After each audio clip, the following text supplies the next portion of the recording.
Good evening, everybody. It's 7 o'clock on Monday, April 7th, and we'll call this meeting of the Sault Ste. Marie City Commission to order. Could we have a roll call, please? Mayor Gary. Here. Commissioner Bauer. Here. Commissioner Bospis Rath. Here. Commissioner Habusta. Here. Commissioner Marble. Here. Commissioner Rubenstein. Here. Commissioner Talentino. Here. Everybody's present. Could we please rise for the Pledge of Allegiance? I pledge allegiance to the flag of the United States of America and to the republic for which it stands, one nation, under God, indivisible, with liberty and justice for all. Thank you. Just a couple comments under mayor comments. A couple of us had the opportunity to go to Lansing for a Capital Conference for Michigan Municipal League on March 18th and 19th. It's an annual event where we are able to go down and meet with our peers and, best of all, meet with our legislators to hear what's going on in the state of Michigan and try to give them some advice on what we need in local communities.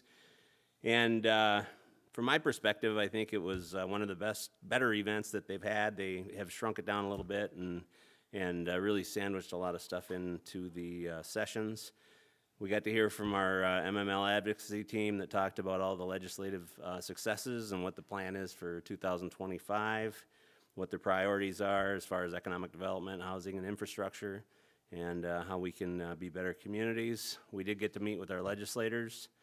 And we did, one of the, I think, good sessions was, we heard from two former Congress people, and they were both from different parties, and they were from the little bit older time, and it was really fun to see them interact and get along and talk about governing without so much, what would you call it? Just governing in a good way and still getting along with each other. So.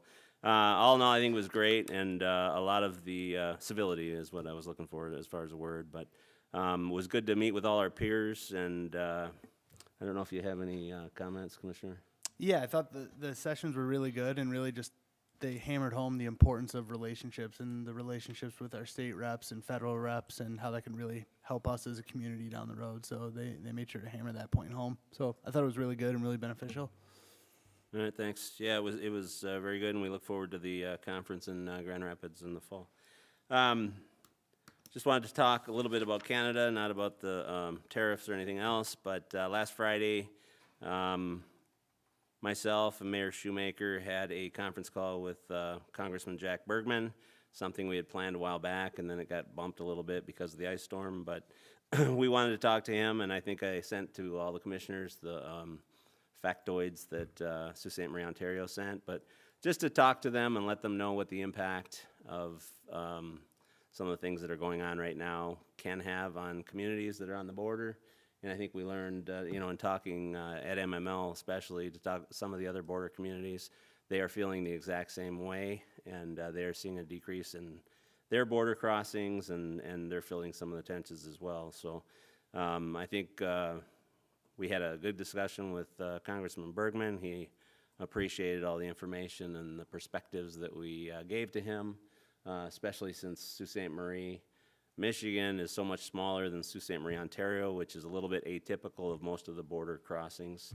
They're not usually so much bigger on the Canadian side. So we did drive home the impact of everything that's going on, and he certainly said he would follow through and pass on the messages, so I thought that was really good. Another thing I wanted to give kudos to, just quick, was Sault Ste. Marie, Ontario has the PUC, Public Utility Commission or something like that, and they are a wholly owned subsidiary of the city, and they did send, I think there were 4 utility trucks and crews to St. Ignace to help out with the bad ice storm. So he got a really nice published thank you from all the people in St. Ignace and Pat Shannon from Sault Ste. Marie and some people in Mac City and everything else, and that he posted online, which I thought was pretty nice. So it's a good thing that that's what neighbors do, and that's what friends do, and we appreciate our Canadian neighbors, and we know that we will continue to be friends, and we'll be friends a long time into the future, so. Item C is public comment. Is there anybody in the audience that would like to make any comments on any of our scheduled agenda items? Seeing none, I know we have one scheduled, so we'll move right on into item D, which is the consent agenda. Deputy City Manager Robin Troyer. Thank you, Mayor. Under the consent agenda, 1, approval of the City Commission meeting minutes of March 17th, 2025. Item 2, acceptance of the Airport Advisory Board meeting minutes of February 13th.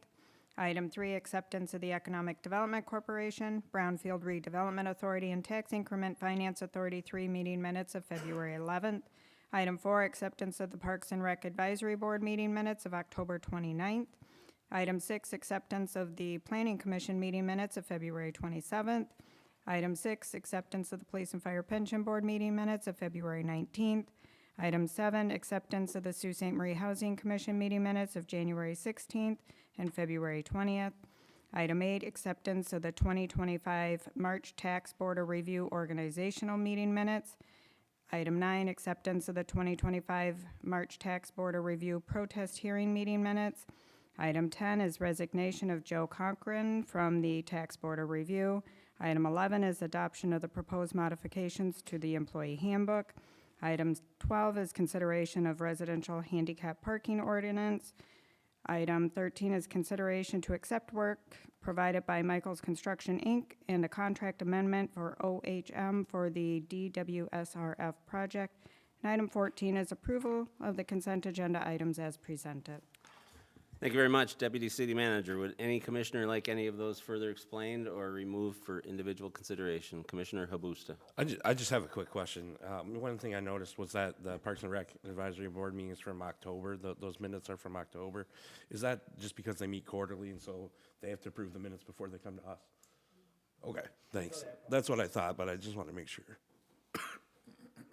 Anybody else? Mr. Bauer. So moved, we approve tonight's consent agenda. Support. Motion and support. Any questions or comments? All in favor signify by saying aye. Aye. Any opposed? Motion passed unanimously. And I'd like to extend a thank you to Mr. Cochran for his service on the Tax Board of Review, and sorry to see him leave. Moving on into, I guess we're skipping all the way down to G, business items, number 1, City Manager Chapman. Thank you, Mr. Mayor. Up first for commission consideration is our annual pavement markings maintenance contract. This is something we do every year, goes through the city, and we remark the yellow lines or the white lines. The agenda item presented before you has the map with the markings that we typically do every year. This item was bid out. We received one bid back from PK Contracting. So we look for a motion to approve the contract with PK Contracting. Thank you, City Manager. Anybody have any questions for City Manager or City Engineer on this item? Are they the only contractor now? There was one over in Calumet or somewhere, or Baraga or something at one point, but they're about it, eh? Okay. All right. Who would like to make the, we only have 2 tonight, so we'll have to draw straws. Who would like to make the motion? Commissioner Boston-Rath. Thank you, Mayor. Motion to award the bid to PK Contracting, a Michigan firm, in the amount of $39,411.97, and authorize the city manager to execute the contract. Support. Moved and supported. Any other questions or comments? All in favor signify by saying aye. Aye. Any opposed? Motion passed unanimously. G, business items number 2, City Manager Chapman. Thank you, Mr. Mayor. Up next for commission consideration is a request to approve a contract with Elmer's in the amount of $126,380 to conduct some stormwater improvements in the area of Easter Day and Sova. Kind of the short and long on this one is this is actually maintenance work for MDOT on part of their trunk line.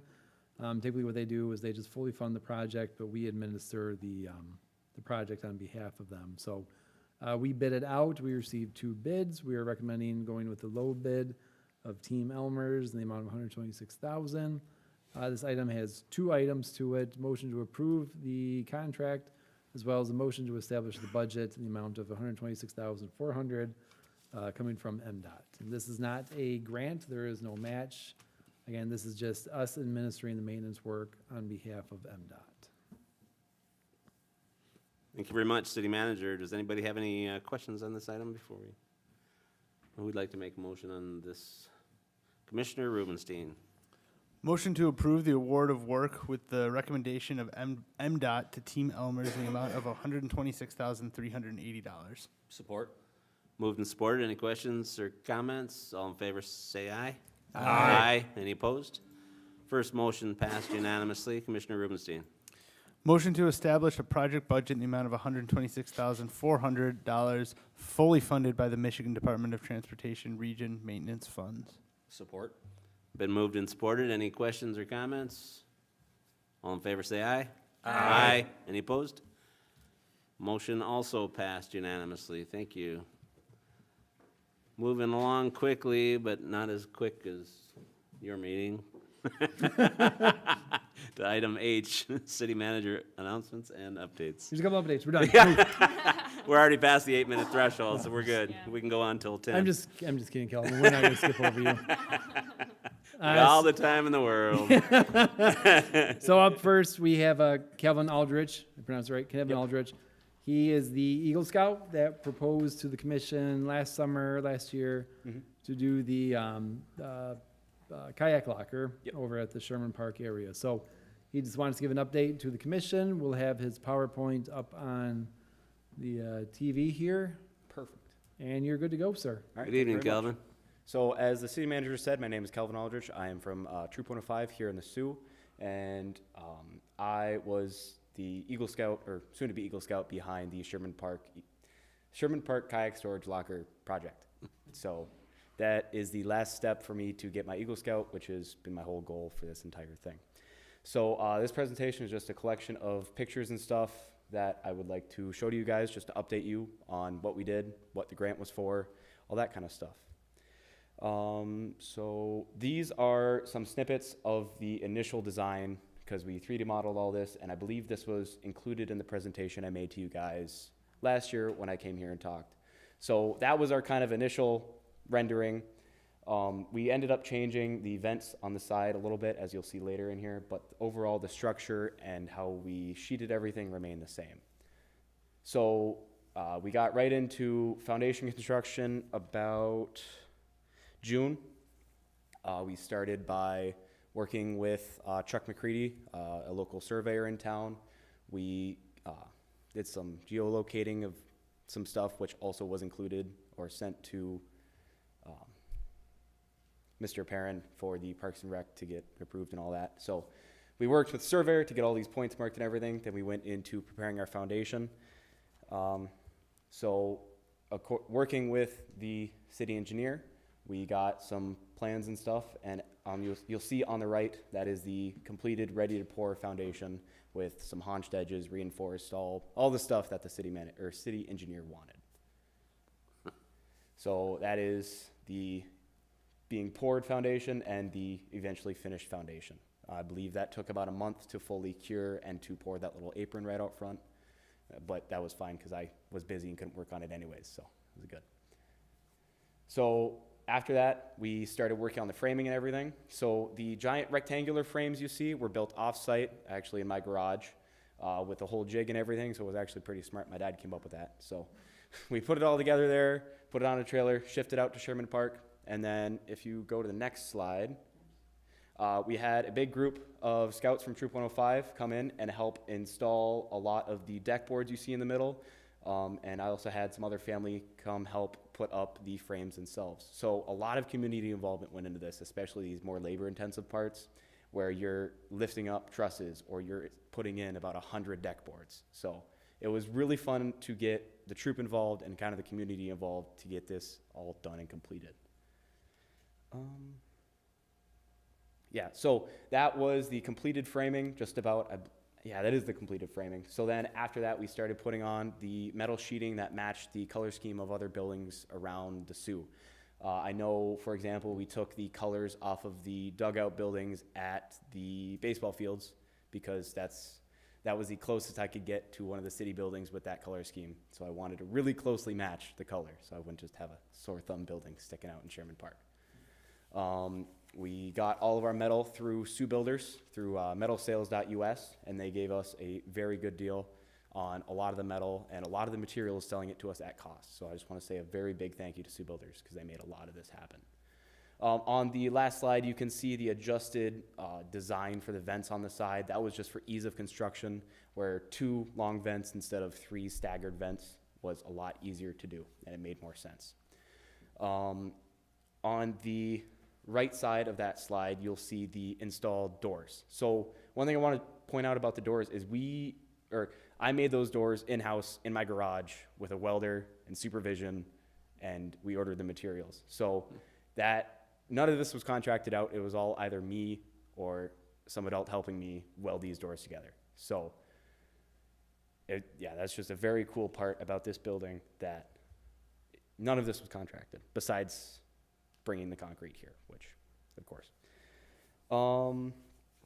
So that picture was taken about February 16th. So it started in about June and ended in about February. So life got in the way, and we couldn't the timeline worked out perfectly, where it fit into my life and it fit into me getting it for my 18th birthday. So last slide, please. So I just want to say a giant thank you to the City Commission, Parks and Recs Board, everybody who helped us out. Just approval, support, getting the grant for this really helped a lot, getting materials and everything. So thank you very much to all the commission, or to you guys at the commission, to the Parks and Recs Board, to all of you guys. Especially, I want to say a specific thank you to Northern Sand, who gave a very good deal on the concrete to us. Also, Sioux Builders, like I said, selling the material to us at cost.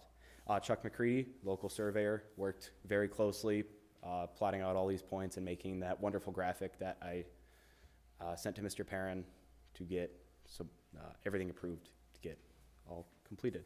And then Wendricks Truss, specifically Eric Peabody, I worked with him a little bit to get these trusses designed to the specs that the city engineer wanted. So, yeah, I think that about covers it. You guys have any questions for me? Any questions for Calvin? Congratulations, yeah, and thank Thank you you. very It's much. a great looking project. So, Thank you. so where are you now with your Eagle Scout So, quest? I turned 18 a couple weeks ago, so my paperwork got turned in about 2 days before that. So I skirted in right at the deadline. My Eagle Scout Board of Review, which is the final step in everything, which is my final job interview for this whole thing, is I believe in about a week or two. So yeah, it's all coming to a close. So Awesome. yeah, Good luck. couldn't have done it without you guys. Couldn't have done it without my parents or anything. So thank you guys. Take the community. Happy birthday, and Yeah, good luck thank you. with that. Yeah. Thank you very much. Thanks for the update. Yep, good job.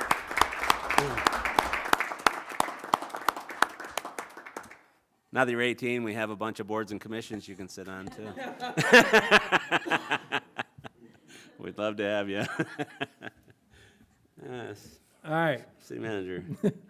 moving on. So there was a question that came up a couple of meetings ago about safe routes to school and some of the new routes. It was broken out into 2 questions essentially. So how were the routes for safe routes to school determined? And then what was the status of them being snow removed this winter? So the first part of that, so Bonnie, you want to throw my screen up there? So engineering last year put on a web page that has all of our information from the Safe Routes to School program, going all the way back to 2013. There's some files in here from 2009, I thought it was 2013. But the projects that we worked on last year are really from the 2018 timeframe. Just so the commission is aware, Michigan State University has an engineering and architecture program that seeks out communities for their students to get some hands-on experience. I worked with them when I was down in Vassar. The Sioux was working with them 2018, 2019. And essentially the process is all the same throughout the community, but the Safe Routes to School is supposed to be a community collaboration between the municipality, the school district, and the community that comes together to identify issues with sidewalks or crosswalks and kind of comes up with what would be considered the safe routes to school. So it's all based on a school as well. So on the website, we have the plans that were created for each individual kind of neighborhood around those school districts. So it kind of goes into the local planning team, the planning process. I know during this time, they were doing walking audits, they were doing biking audits, they did surveys with parents, they did surveys with students. There was a lot of input into these projects. There's a photo there from one of the local planning commission right there, a little few years ago. So Haircut there. So again, the process comes up with what the preferred safest routes are. And then between the school and the city, we do a joint grant application. We focus on the infrastructure side, the school district focuses more on the programmatic side of things, and then we implement the project. So all the routes that were identified along all the different schools in the city was a work of the community, the municipality, and the school district to identify those routes. So that's kind of the short of how they came about. If you go into these files, again, it's on the city's website, all three of them for each school district. They've got visual, photo kind of renderings of what they're looking at, some of the issues. It gets into the survey responses, preferred travel times, all sorts of stuff, as well as a series of action plan recommendations. And then if you kind of went down to the bottom, it starts getting into kind of the rough drafts of the designs within the areas, kind of proposed works for the grant. So that's kind of the short of the long on how we got to those grants. So this winter, Bonnie, you can take it off my computer. This winter, those new routes that were constructed over last summer, they weren't on our maintenance plan for this winter. In part, it was kind of late in the fall when that whole area got done, but it just wasn't anything that we could incorporate into this winter's maintenance program for sidewalk clearing. As the commission's aware, we have a hard time keeping up with the areas that we historically have been doing, and to add on a new area, we just weren't sure how we're gonna do it. But since the school has kind of announced their consolidation of buildings, I know police department, engineering, and some of the other staff members have started to get together to re-examine those routes to see if we have to make any changes to any of the existing routes, and we'll coordinate that with the winter as well moving forward. So that's kind of a little bit of update on Safe versus School. That was a question that came up a couple meetings ago. I guess just last but not least, there's some budget dates here in your agendas. More importantly, we got a budget work session for 2020, or for April 22nd. And then we have a reconciliation meeting if needed on the 28th. So just a reminder to put those on your calendars. Actually, I believe they're already on your calendars, but just as a reminder. So other than that, nothing else. Thanks, City Manager. Anybody have any questions or comments on City Manager's report or anything on that? I know there was a lot of, so you go back to that safe routes to schools, and I think that what I've heard criticisms were that obviously we spent $800 and some thousand on sidewalks that are gonna go to defunct school buildings. But that planning started, I mean, Commissioner Talentino was there, so when were you there first around? I believe it was 2018 and 19 Okay. when it first started. So I know it went through a lot of iterations, and I'm glad you said that the school system was a partner in that. So I mean, there was guidance from them, and at no time were we told that those buildings were gonna be abandoned. And even the grant So- application itself, the grant application, it takes about a good year to get that application in and done. So I mean, even though we did it last summer, the actual work we did last summer, I mean, the application was submitted probably yeah. I mean, it's a long process. There's a lot of back and forth with it. So I mean, again, a lot of this stuff was well on its way before those kind of conversations were even happening. Especially the onset of the whole project too, so. All right, anybody else have any questions, comments? Commissioner Talentino? I just got a comment on that. Being involved in that back in 2018 and I believe 2019, there was a lot that went into that. I mean, we had the meetings at the middle school. Middle school principal was there.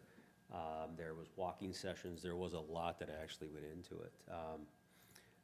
I was a big opponent to have a roundabout put in Marquette and Minneapolis, but money was short.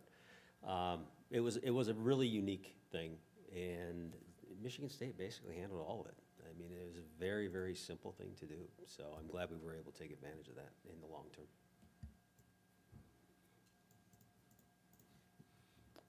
Thanks, Commissioner.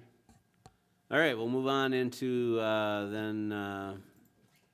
item I is matters presented by the public. Is there anybody in the audience like to make any more comments? Seeing none, we'll move into item J, which is matters presented by the City Commission. Any commissioners have any comments? Going once? That's a Commissioner Bauer, yeah. Oh, yeah, Commissioner Robusta, yes. Yeah, I figured You I won't let better- us down tonight? I just wanted to take a minute and congratulate Lake Superior State University's men's basketball team for making it to NCAA Elite Eight, finishing as the number 6th ranked team in Division II in the entire nation. So congratulations to Coach Steve Henninga and the crew there from Lake Superior State men's basketball. Yeah, great job, Lakers. And you got to go down and see the games? No? Yeah, great. Perfect. Commissioner Bauer? Your Honor, I move that we adjourn this meeting. Support. All in favor, say